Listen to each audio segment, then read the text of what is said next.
Well, here we are. 4 years of being at Seneca High School. From the carnivals to the nights of procrastination, pretty much every night, don't lie, to packing the bird's nest every Friday night. We're teenagers. We like to fit in and to be popular. At some point, we have all tried to be someone we truly aren't to please a specific group of people. Society sets the boundaries for us. They set the boundaries on what sports little girls are allowed to play and how tough boys should be because boys are not supposed to cry. We've been told to conform our whole life and do what the crowd does. We are people pleasers. We like to impress the people around us. Everyone wants to fit in, to be wanted, to be accepted. F. Scott Fitzgerald's The Great Gatsby is the true meaning of the American dream. The notion of being successful, having luxuries, and having an extensive list of friends, most of whom you don't even know their full names. Jay Gatsby is the biggest offender trying to fit into places where he doesn't. It's not that he's weird or unsuccessful, because he's the most successful person in his circle. But in his circle, he's the outsider looking in. Everything he owns and does is to impress someone else. Daisy Buchanan. Nick expresses his concern for Jay by stating he had waited 5 years and bought a mansion where he dispensed starlight to casual moths so he couldn't come over some afternoon to a stranger's garden. Gatsby is so absorbed with trying to make this woman fall in love with him again.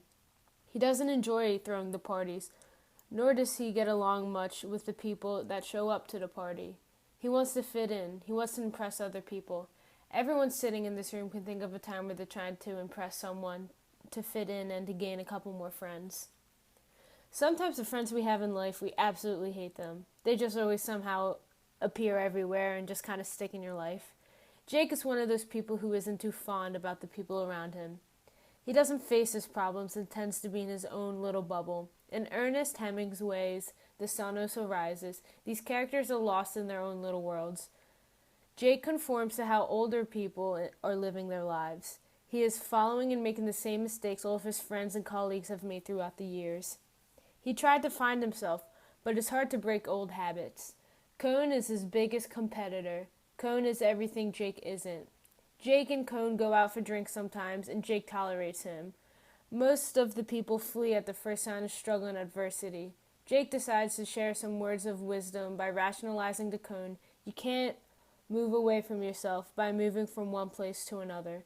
People try so hard to be everyone but themselves sometimes, and the world doesn't see the true them. People move from friend group to friend group, putting on different caps to see where they can force themselves to fit in. That's not the way life works. Fitting in with the crowd was something I was never interested in. I was the girl you saw in the parks playing pickup sports with all the boys. I wasn't into the Barbies and having tea time by pouring air into cups. I just wanted to be outside all the time. You can imagine the fit my mom had when I came home from school with dirt all over my blouses.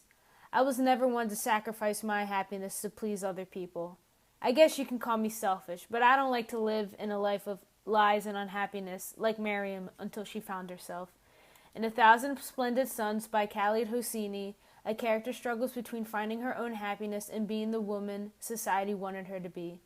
Afghanistan teaches their women that they need to live under the control of a man. They are not allowed to have a say in how their life was lived. All women are supposed to act the same way and conform with how women have behaved for decades. Miriam hits her epiphany towards the end of her life and breaks away from the norm.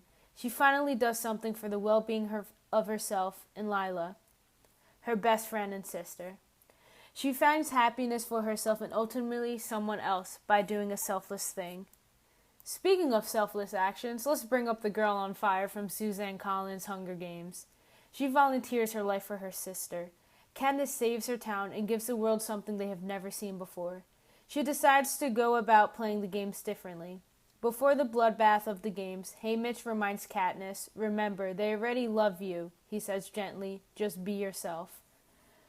Being yourself is the only way to live a successful life. The people you associate yourself with and hang out with are the ones who build you up or tear you down.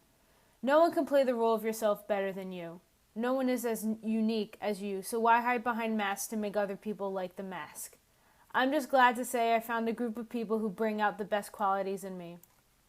They are currently my best friends and will remain so until the world explodes or something. Friends are the family we choose.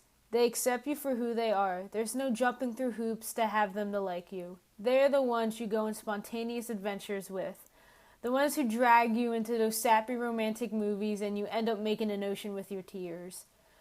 The ones you sometimes want to kill but know you can't live without. Being with your closest friends puts you in your own world. Nothing else matters but being with those people and making memories you'll never forget. And nothing beats having those memories with people who downright love everything about you and sees your flaws and accepts them.